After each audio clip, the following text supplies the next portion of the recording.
Isang kabataan na naman po ang nailapit sa atin at nabigyan ng pag-asa. Isang dalaga na may lahing Amerikano.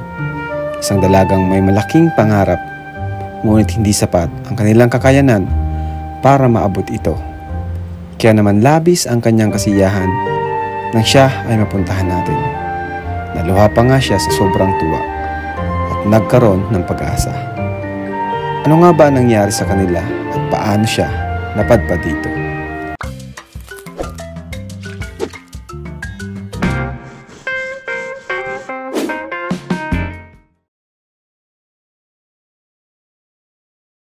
Ayan po, hello mga Kalingap, welcome back sa ating munting channel. This is Kalingap Rob. If you're new to our YouTube channel, please subscribe, Kalingap Rob, and also ama ng Kalingap, founder ng Kalingap, Kuya Val Santos Matubang. Ngayon po, dito po tayo sa scout ng isa sa pinakaunang scouter natin, masipag na scouter. Walang iba kundi si Vincent Calyada. Dito ko bro! Po, si Vincent Calyada, supportahan niyo po. Siya po yung naka-scout kay Rachel. Madami na po siyang na-scout na nalapit sa atin. May napabayan din tayo na-scout niya, no? Si Rachel saka si tatay Ernesto. Supportahan niyo po siya at napakasipag din po na Kalingap partner. So ngayon, meron po siyang nilapit sa atin. At alamin po natin yung kwento kung ano yung may tutulong po natin, ano? So, tara po. Kalingap. Okay. Tao po. Hello, magandang tanghali. Hi.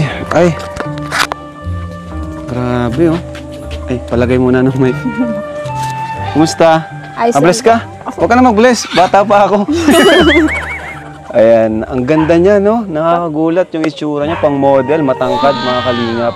Ano pangalan mo? Nanette Andrea Villarosa po. Nanette Andrea Villarosa. Yan. Siyempre, obvious naman na meron kang lahi, no? Yung papa ko po. Anong lahi? Ano po, half American po siya. Half American. Okay. Grabe, no? Ang ganda ni Nanette. Anong tawag sa'yo dito? Kana po. Kana. Bakit kana? Kasi parang kung baga sa lalaki, Opo. ginawang babae, kana. So, dito kayo nakatira? Opo. Ayan. Ilang kayo magkakapatid?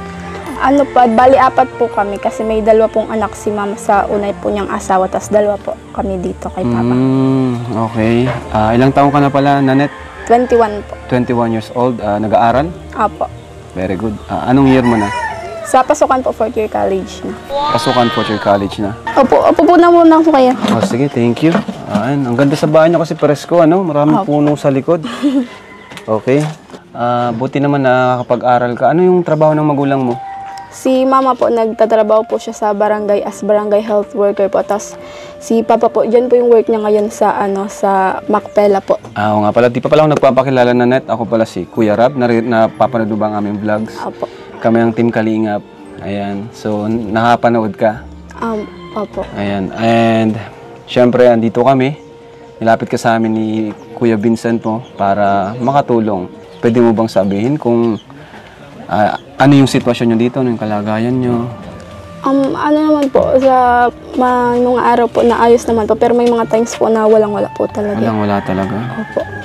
Paano mo nasabing walang-wala? Kasi may mga times po na kahit pang bili ng bigas, wala po kami ganun. Wala talaga. Anong ginagawa mo pag ganun na walang-wala kayo? May mga sideline ka ba o ano? Minsan po may mga project po na doon po sa Jarek Sino Creations po. Nagbibids po kami. May mga racket ka, no? Opo. Ano yung ginagawa mo doon? Nagmo-model ka? Hindi po, nagbibids po kami yung ginagawa. Yung details po ng mga costume. Ha? Yung details po ng mga costume. Okay. Sa mga costume. Pero naranasan mo na bang mag-modeling? Mayroon pong times na pinasuot po sa akin yung damit po. Kasi matangkad ka no? Pero pangarap mo bang maging model? O mag-rampa, ganyan, mag-rampa sa stage? Kung papalarin po. Papalarin. Saka napansin ko sa bahay nyo, talagang luma na rin, no? Opo. And yung iba, tingnan mo yung bintana nila, bro. Ayan. Ayan po. Diyan kayo nagluluto? Opo. Ano sa tingin mo yung pinakakailangan yung tulong mula sa Team Kalingap? Sa tingin ko po, financial po talaga. Kasi doon po kami hirap na hirap. Pero ang buo naman ng pamilya nyo, Opo po. Buo naman. Ayos naman ano, kasi nagtutulungan kayo at kayo ay nagdadamayan sa mga pagsubok. Ano? Pangilang ka pala sa magkakapatid?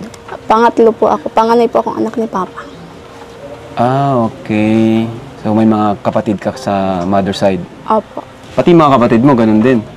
Yung dalawa pong panganay, hindi po. Ah, okay. Yung dalawang panganay, hindi.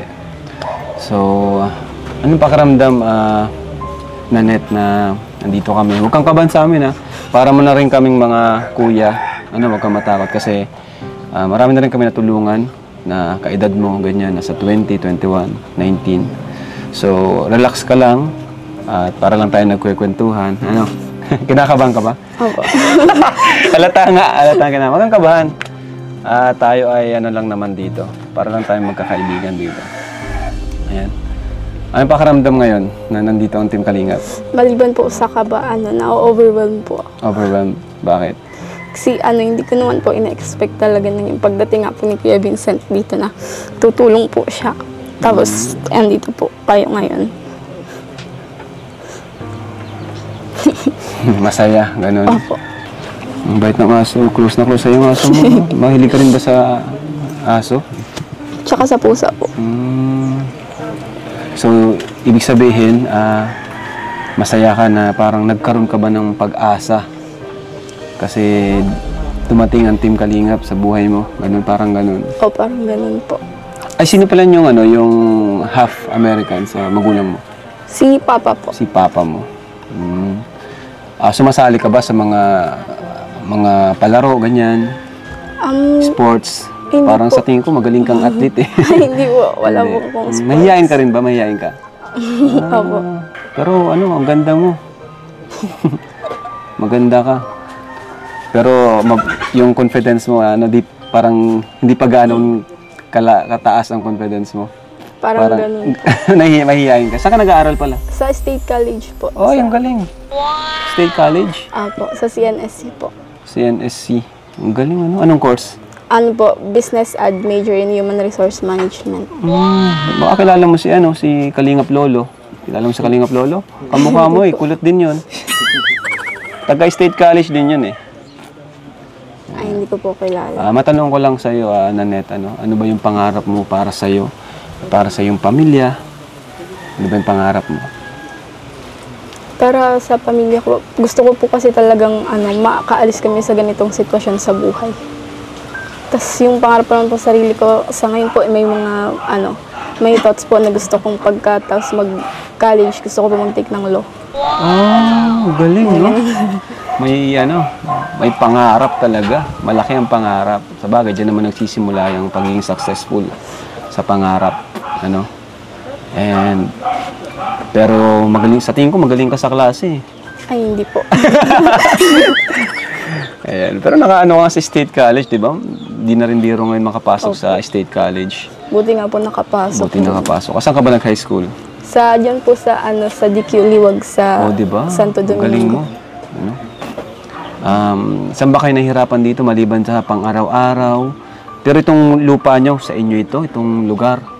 Ay, hindi ko pa po alam kung may inaayos pa po yata sa mga lupa po dito.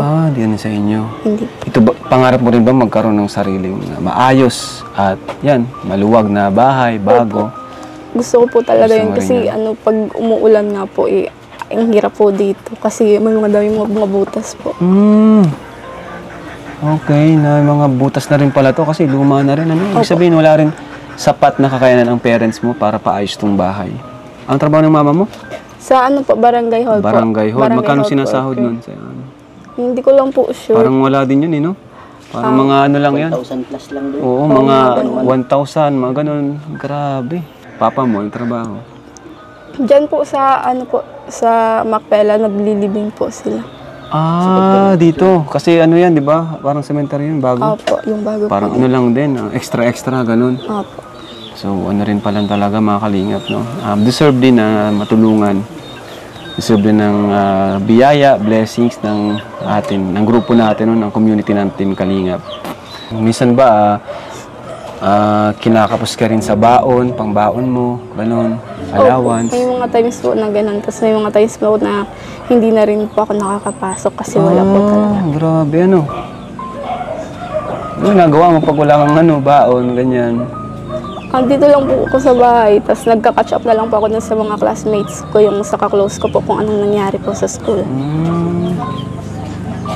So, yung sa kagustuhan mong makapasok, tapos wala kang pambaon, ang hirap nun, no? Opo. Gustong makapasok, tapos wala ka naman pera, wala kang magawa. Ang pangagulang mo, okay naman, ano naman kayo, close naman kayo. Opo, okay naman po kami. Anong gusto mong sabihin sa parents mo, sa pasakripisyo nila? Wala po talaga akong ibang masabi kundi maraming salamat po kasi grabe po yung effort po nila nilang dalawa sa amin po. Lahat po talaga ginagawa po nila para matulungan po kami sa araw-araw po. Like, hindi po matatawaran talaga yung ginagawa po ng parents ko para sa amin. Ganun po. Kahit hirap na sila? Opo. Kasi nakikita ko nga po araw-araw yung sitwasyon namin sa buhay, lalo na po yung yung ginagawa po nila.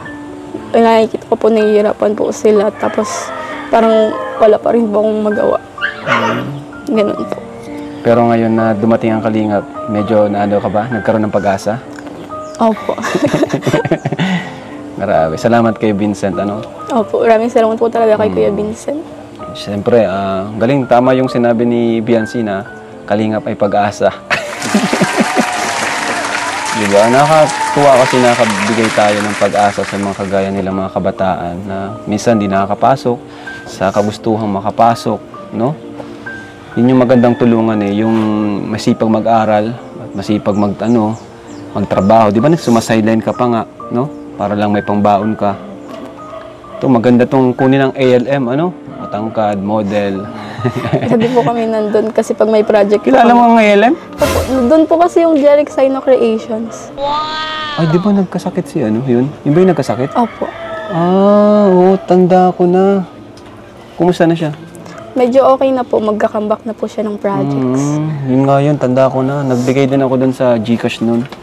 Grabe, yun pala yun. So, kilala ka mo si Boss Albs? Opo.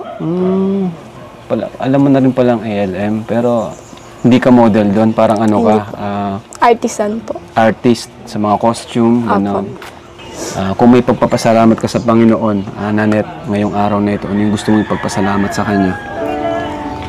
Sobrang pinagpapasalamat ko po talaga kay Lord na nakarating kayo dito. Parang binulungan niya po kayo na makarating dito. Yung ginawa niya po kayong instrumento para makarating dito, tapos mabigyan po kami ng tulong. Yun po. Ay, dito pala si Tatay. Tay, dito po kayo, Tay. Yan po, tangkad ni Tatay. Dito po kayo, Tay. Tay, kumusta po? Bigyan mo kay Tatay yung mic. Ayun, Tay. Gandang araw po, Tay. Walang hapon din ako sa... Kalingap po ito, Kalingap. Alam niyo po ang Kalingap? Kalingap Rob. Kuya Bal. Kuya Bal. So, ibig sabihin po, kayo po yung half American po. Hindi siya, bali, na lang. Anak ko lang. 1/4, ganun. Pero, mukha pa rin siyang pure breed. So, Tay, grabe palang tayo ang sakripisyo din sa iyong anak na si Nanet. Ano po, Tay, ang pangarap niyo po, Tay, para sa iyong anak? Matapos lang po ng pag-aaral siya at makapaganap ng kanya-kanyang trabaho. Matanong ko lang, Tay, paano po kayo napunta po dito sa yung magulang niyo po ba ay taga rito or napadpad dito? Ano po ba nangyari? Napadpad lang po siya rito. Napadpad lang. Tapos parang iniwan din? Nagtrabaho siya rito sa Gapo. Yung nanay ko, iwanan din niya. Ngayon, nasa na po yung tatay niyo? Wala na, Hindi ko na po alam. na, Wala na talaga? Wala na yun. Taga saan po? Anong Amerika? Ganun? Amerika. Ayan, grabe So, ito po, ano pangalan niyo, Tay? Fernando. Tatay Fernando, ayan. Tay, ano po tayong naramdaman nyo ngayon at andito ang Team Kalingap, Nakausap namin si Nanet. Siyempre, alam niyo naman po, Team Kalingap is pagtulong, di ba? Okay po ba sa inyo yun na ma-vlog namin ang iyong anak po? Okay po. Anong gusto niyo pong sabihin sa amin at sa mga viewers? Nagpapasalamat po ako at nakarating kayo rin sa aming lugar. Kahit medyo malayo. nakarating kayo alang-alang kay Kuya Vincent. Nakapunta kayo sa amin. Ito nga, pinagtyaga-tyagaan ko na lang. Pawid. At para ako pag mag-ulan-ulan man ay hindi na tayo masyadong may hirap-hirapan. Pero ang pinaka gusto mo talaga, goal, ay mapagtapos ang iyong anak para balang araw sila yung magtataguyod sa inyo sa kahirapan. Ano tay? Kahit hindi na po sa amin, para sa kanila na lang. Kung para sa sarili na lang nila, hindi mo sila umabot ng ganitong inaabot namin ngayon. Hindi nila maranasan. Kanina po tayo, grabe yung pagpasalamat sa inyo ni Nanette. Ano? Kayo naman tayo, anong gusto niyo pong sabihin sa inyong anak po? Siya po ba yung babae lang? Siya lang? Po. Ang ganda po ni Nanette, ano? Ano bang gusto niyo sabihin sa kanya, tay? Magpapasalamat po ako sa kanya at nagkaroon ako ng ganyang anak na maunawain. Tapos kung ano yung sinasabi namin sa kanila, hindi man nila binabaliwala, pinag-aaralan nilang mabuti. O sabi ko yung pag-aaral, huwag niyong iwawalat. Yan lang ang yaman na maibibigay namin sa inyo. Walang iba. Ganyan. Kaya magtiyaga kayo. Ang trabaho niyo, tay? Andiyan lang ako sa Macpela ngayon. Parang ano lang, extra lang. Extra lang. Pag walang pag wala naman yung ganyan dibing, wala na naman. Wala din trabaho. Wala naman. Kaya pala minsan wala siyang baon. Wala. Totoo yun. Saka ang pinakamaganda tayo na ugali niya, yung masipag siya mag-aaral. Nagulat ako, third year na pala siya. Diba? Congrats tayo kasi siya lang po ba yung malapit na makapagtapos? Oo. Galing, ano? Yung isa ko man, first year pa lang yun. Ang galing. Nakakatuwa at masipag mag-aral si Nanette. May pangarap talaga. Ano ba ang gusto mo, Nanette, na trabaho balang araw? Ano yung gusto mo? Lo nga, no? Lo? Galing. Ganda yun, tay. Para, talaga. Matupad nila sana yung mga pangarap nila. Saan po ba kayo kinukulang dito, tay? Minsan ba sa pagkain, kinukulang din kayo? Oo, totoo yun. Sa pagkain, kapos kami minsan. Ayan. So, kung kinukulang kayo, andito ang Team Kalinga para magbigay ng pagmamahal, no? Mula sa ating YouTube channel. Dito ka nagluluto, Nanette? Ano dito? Kasi ito yung bahay nyo. Natulong na siguro dyan, ano, tay? Na po. May nakasahod na nga po yan. Pati yung mga gamit nila mga kalingap, no? Mga ano na rin, luma na rin. Wala na rin na sapat na kakayanan para makabili talaga. Ayan po. Oh, kwarto na bagay ito. Kwarto na nga po. Kwarto na agad yun. Ha? Kwarto na agad to, ano? Pero nga yan. Ayan o, kwarto na agad po ang ano na agad. Ayan mga kalingap po. Grabe po mga kalingap. Ayan, ito po yung ano, dito po nakatira si Nanette sa bahay na ito. Ano? Pero nakakatuwa kasi napakasipag mag-aaral ni Nanette. Ayan. Okay lang ba sa'yo, Nanette, na may upload natin tong vlog natin? Okay lang sa'yo? Okay lang po. Hindi mo naman ikinakahiya yung kalagayan nyo? Ay, hindi naman. Hindi naman. Proud ka naman kasi maraming ma-inspired sa'yo kasi malapit ka nang magtapos. Opo. So, ito mga kalingap, sana makatulong sa'yo, Nanette, ano? Sana makatulong sa'yo at alam namin na itong pinakailangan mo, allowance.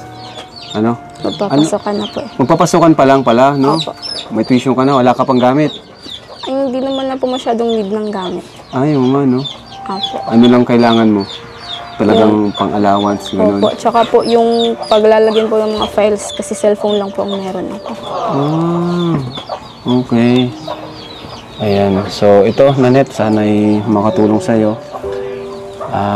Mula sa Team Kalingap, no? Tulong ko sa'yo, Nanette. Oh, tanggapin mo. Yan ay 10,000 pesos. Thank you po. Maraming salamat po sa YouTube channel po ninyo, tsaka po sa inyo po, tsaka sa team nyo po.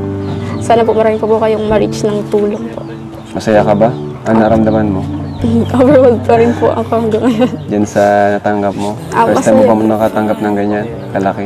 Opo. First time? Anong bibilhin mo dyan? Anong una mong bibilhin? Bigas. Bigas? Bigas. Ayos, wala na rin pala kayong bigas. Ano pa? Tapos, ano po, yung mga pwede pong stock na pagkain. Para hindi po maubusan. Wawa naman si Nanette. Walang makakain ng mga kalingap. Sa mga gusto pong tumulong kay Nanette, no? Ramdam naman po namin na napakabuting bata po dito ni Nanette. At inuna niya talaga yung bigas para sa pamilya na sa halip yung pang sarili, di ba? At yun po, sa mga gusto pong tumulong, message nyo lang po ang ating FB page, Kalingap Rob. Ayan, with 3 million followers. Ayan. So ano pa yung mensahe mo, Nanette, sa buong Team Kalingap bago natin tapusin yung ating vlogs? Aside po sa thank you po talaga. Sana po mas dumami po yung followers tapos yung mga sumusuport po sa Kalingap. Thank you po. Ayun, si Tatay, ikaw Tay, binigyan po namin Tay si Nanette ng 10,000 pesos mula sa ating channel. Ano Tay? Ayos ba Tay? Ayos. Maraming salamat. Makakatulong na yun sa pangailangan niya. Saka wala daw kayong bigas Tay, ano? Wala nga po. Nag-aantay pa nga. Nag-aantay pa. Saktong-sakto pala Tay ang dating namin. Sakto. Saktong-sakto. May pambili na ng bigas. Deserve naman ni Nanette yung blessings na yan. Salamat din kay Vincent Calyada. Suportahan niyo po ang masipag na scouter. Salamat po sa inyo. Sana po huwag kayong magsawang tumulong sa mga taong nangangailangan. So bro, Vincent, paano mo ba natagpuan itong si Nanette? Paano mo siya na-scout at ano yung konting alam mo sa kanila na di pa nila na babahagi sa atin? So, by the way, si Nanette at si Tatay Fernando, ang una kong natulungan si Tatay Fernando. Ah, okay. Siya yung nakita ko, tapos siya yung pinasok ko sa pabahay ko. Ang galing Na siya yung ginakong trabaho doon kasi hirap din siya sa buhay. Kung paano-anong side yan, ang trabaho niya na ng nyug, ng lahat, kung anong available. Tapos si nanay naman, yung mama ni Nanette, ang trabaho niya doon sa barangay, kaso ang sinasahod 1,000 plus lang. Kumbaga kakarampot, paano nila pinagkakasya, ganun. Sobrang naawa ko sa kanila, kaya agad ko nilapit sa yan, bro. Tapos nakita ko pa si Nanette, minsan nahihirapan sa pag-aaral dahil nga sa pera, kulang siya sa panggastos. Kaya yun, kaya sobrang salamat ako sa Team Kalingap, lalo sa bro, kasi agarang action na andyan ka agad. At ito, napasaya natin sila. Hindi lang pag-asa yung nabigay ng Kalingap. Kumbaga, nagkaroon din sila ng ngiti. Kasi lahat ng mga tinutulungan natin, talagang ang lungkot ng buhay. Pero pag dumating ang Kalingap, doon nagbibigay ng pag-asa at ngiti. At nagkakaroon na sila ng natututo na silang lumaban sa amon ng buhay. Sobrang proud ako sa Kalingap. So, yun. Thank you bro. Thank you. Supportan niyo po Vincent Calyada. Ayan. So maraming salamat mga Kalingap at magbabay ka na Nanette sa ating mga viewers sa Team Kalingap. Yan, you are part of it na rin. So, bye-bye. Mahihain pa si Nanette, no? Mahihain. Camera shy siya. So thank you po. Bye-bye. God bless and Jesus loves you. Bye-bye.